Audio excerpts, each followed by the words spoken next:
Hi everybody, my name is Victoria Gao. I'm the director of the Bannister Art Gallery here at Rhode Island College. I want to thank Bill and Kamini both for this show, and to Don Smith, Professor Emeritus of the college, for bringing the show to Bannister Gallery. William Tucker was born in Cairo, Egypt, and grew up in England, going on to study at Oxford and at St. Martin's College of Art and Design. He began teaching at Columbia University and the New York Studio School in 1978, and went on to receive a great number of awards and honors throughout the decades, including but not limited to a Guggenheim Fellowship in 1981, a National Endowment for the Arts Award in 1986, and a Lifetime Achievement Award at the International Sculptor Center in 2010. He also taught and served as co-chairman of the art department at Bard College for many years. His works are now part of many renowned permanent collections, including the Guggenheim Museum and the Museum of Modern Art in New York, the Hirshhorn Museum and Sculpture Garden in Washington, D.C., and the Storm King Art Center in Mountainville, New York. Kamini Avril received her BFA from the California Institute of the Arts and an MFA from Bennington College. She too is a recipient of a Guggenheim Fellowship in painting this time, and a Yale at Norfolk Summer Art Program Fellowship. She has had a number of solo exhibitions in recent years at the Bowery Gallery in New York, the Oxbow Gallery in Northampton, Massachusetts, and the Marist College Art Gallery in Poughkeepsie, New York, among others. She is also, coincidentally, married to William Tucker. Finding the Image is the first time that William and Kamini are exhibiting their work together. So I just want to give a big round of applause and welcome Bill and Kamini to the gallery, and let's hear what they have to say about their work.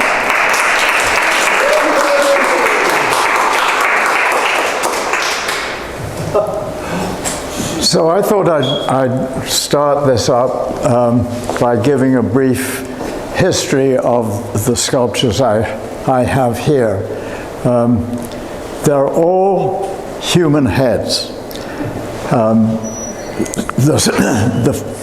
The first of there are two here which I made in, I think, about 1989, and I've been making abstract sculpture for many years before that, and I quite recently started to model directly in plaster shapes that came from the human body, torsos, and a fist like this, but I felt, I actually came across in my studio some fragments of the big sculptures I was making that suggested heads to me. And so these first two, this one which is called Deucalion, and the one over there which is Zeno, they're hardly human heads. I felt I needed to give them just a kind of a personality. And I like to feel that a sculpture is actually a person, an individual, even if it doesn't look like a person. It has that kind of quality to it. So this is Deucalion, who was like the equivalent in Greek mythology of Noah, who survived.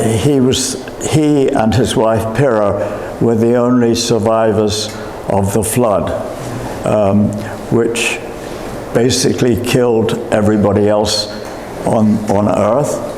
And they were in a chest, apparently, and that was provided by Prometheus, who was Deucalion's father.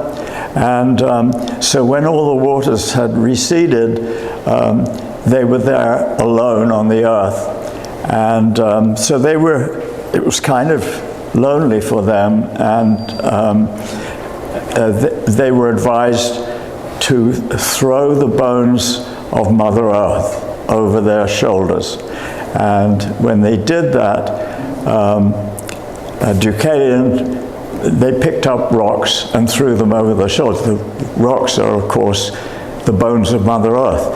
And so they threw them over their shoulders, and all of Deucalion's stones became the race of men, and all of Pyrrha's stones became women. So I thought that was appropriate too, because of the stones, because, you know, the stones becoming human. You know, that's really what sculpture is about, I think.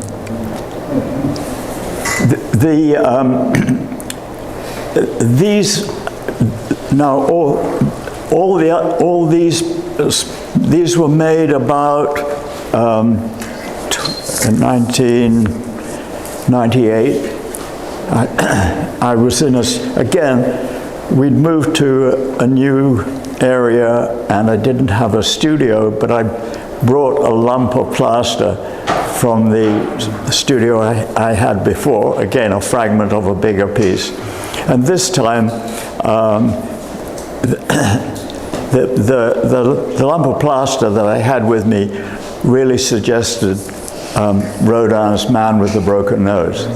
So I brought it with me really just to draw. And so I started drawing it.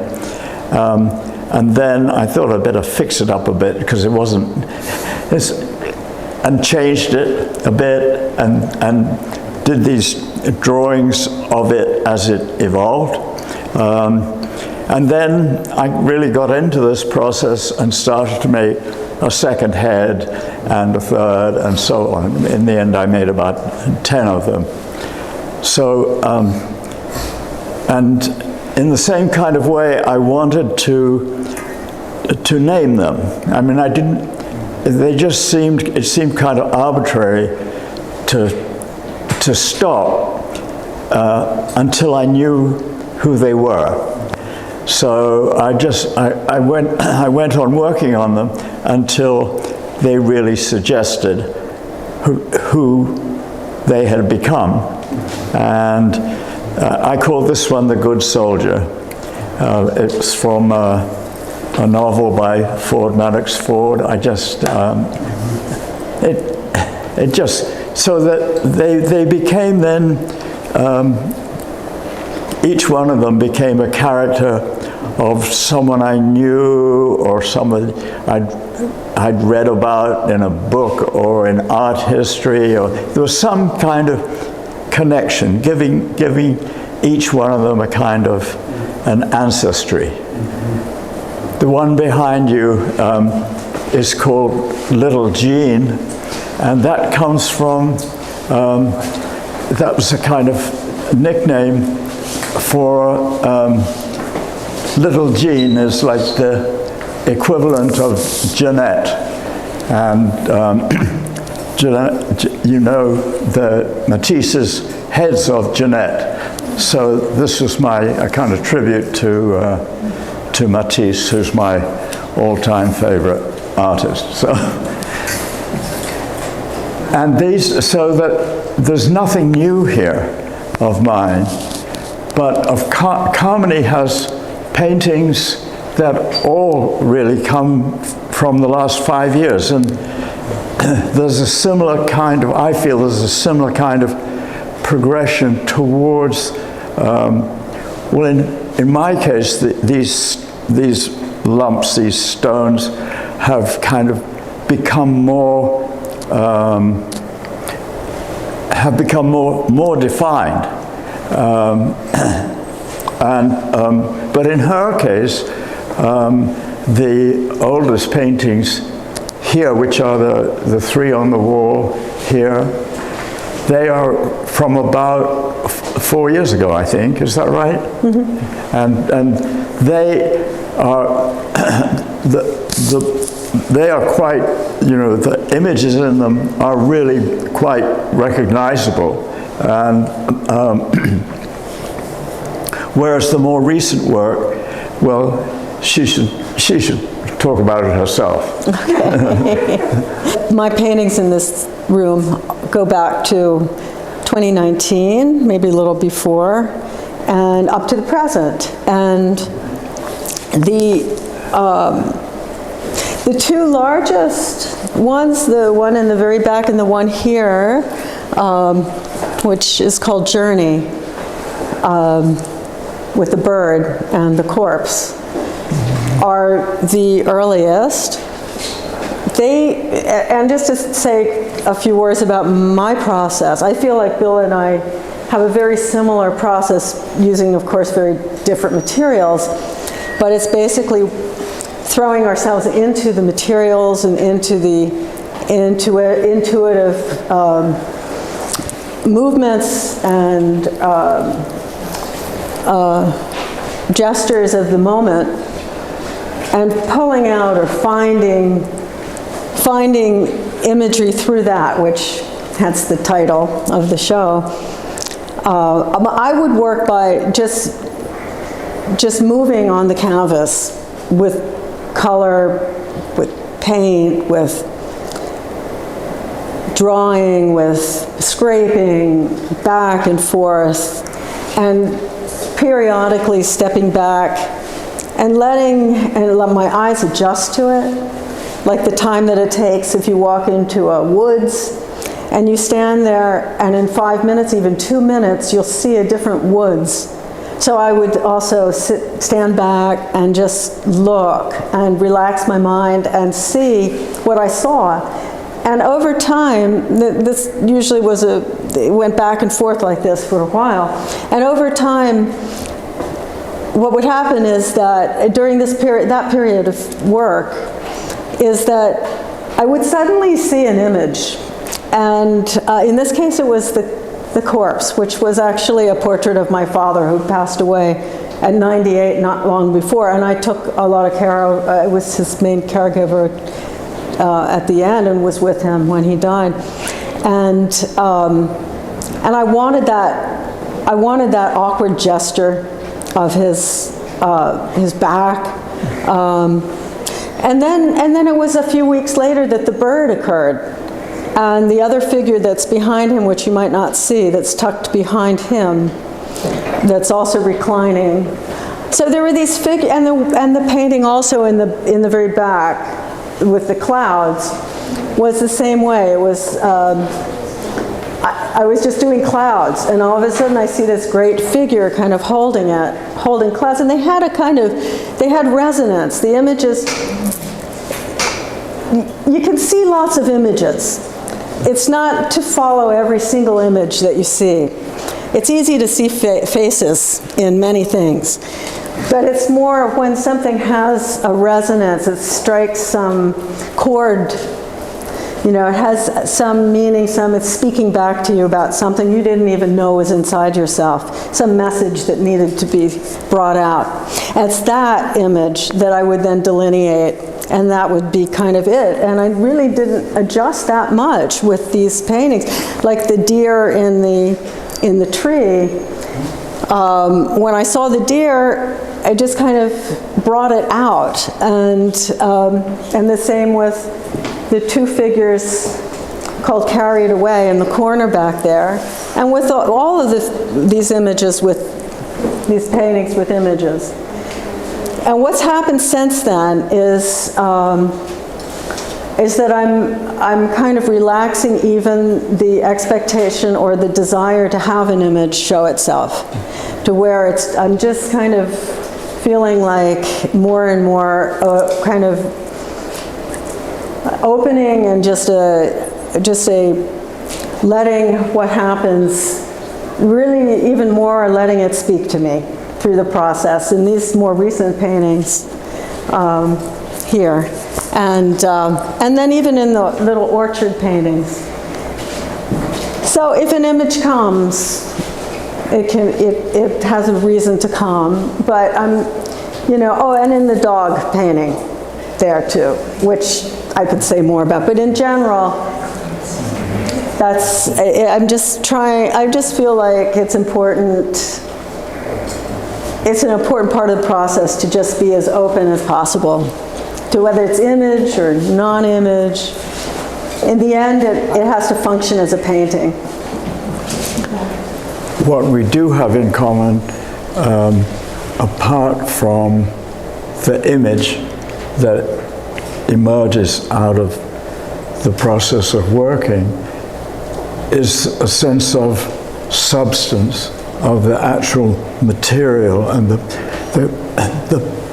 kind of the working of the paint in your paintings. I think is kind of the paint, the substance of the paint, and the process of working it, and adding to it and scraping it back, and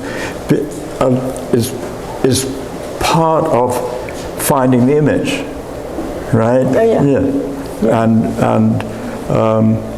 And it's the same with me. I mean, these are actually made of plaster.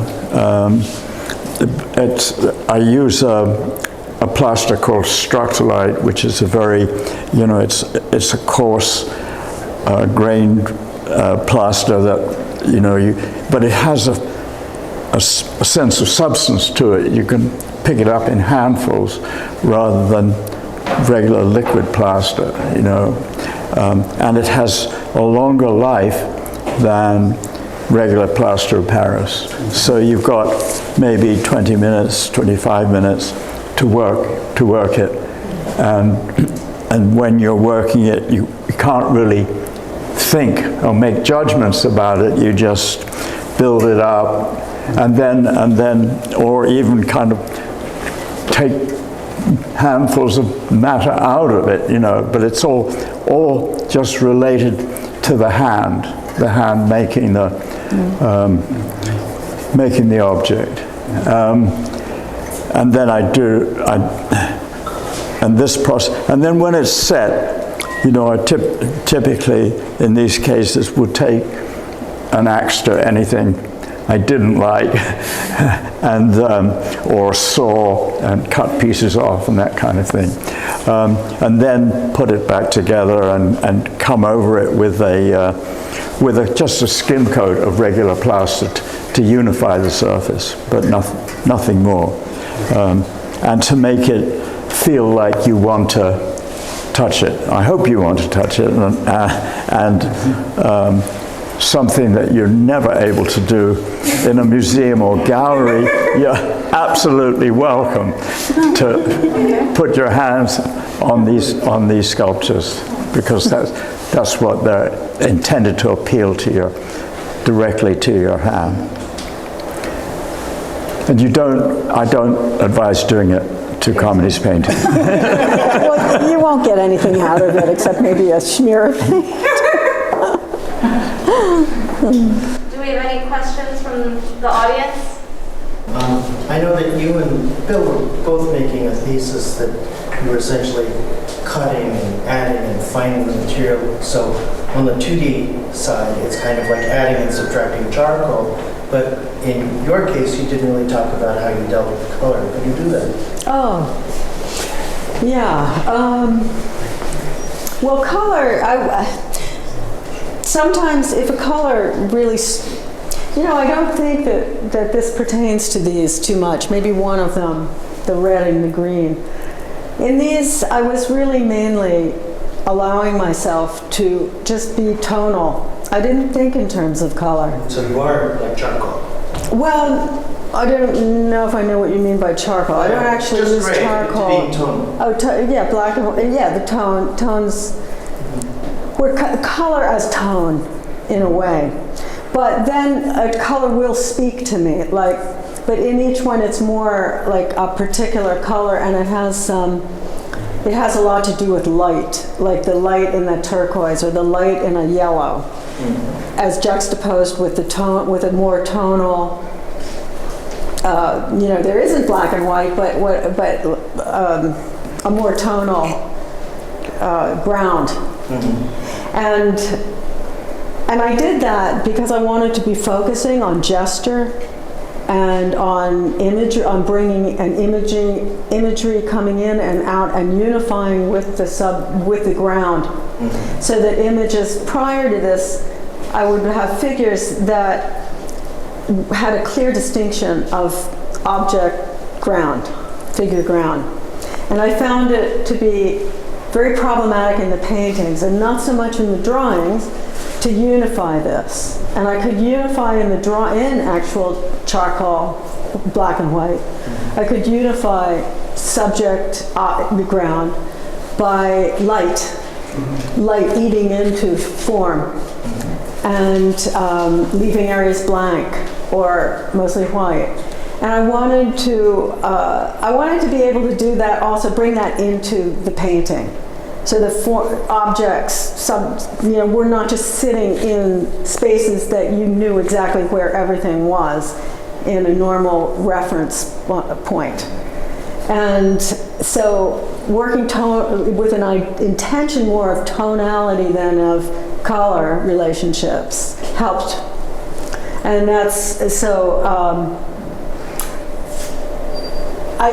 Color, like these, I started by saying, no, I'm just going to do black and white, and that one too. And then there's some color that will just have to be there. And as I said, like functioning as light or as an element, water or earth. But it's not, I don't feel like I work with color right now. I'm not working with color in that kind of, relationships like Matisse or something. I think something really has happened over the last 4 or 5 years, progressively, is the earlier paintings have a subject that is in the center of the painting, and there's a less obvious subject in the more recent paintings like these, which seem to be the center is actually empty. In all these 3 paintings here, there's like a pool of light in the center, and the activity in terms of branches, whatever, is around the edge. And so you are kind of embraced by the painting rather than embracing something or locating something in the center. These really seem to work around and embrace you.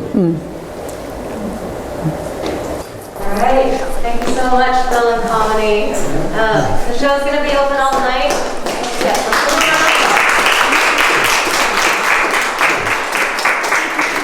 Thank you all for coming.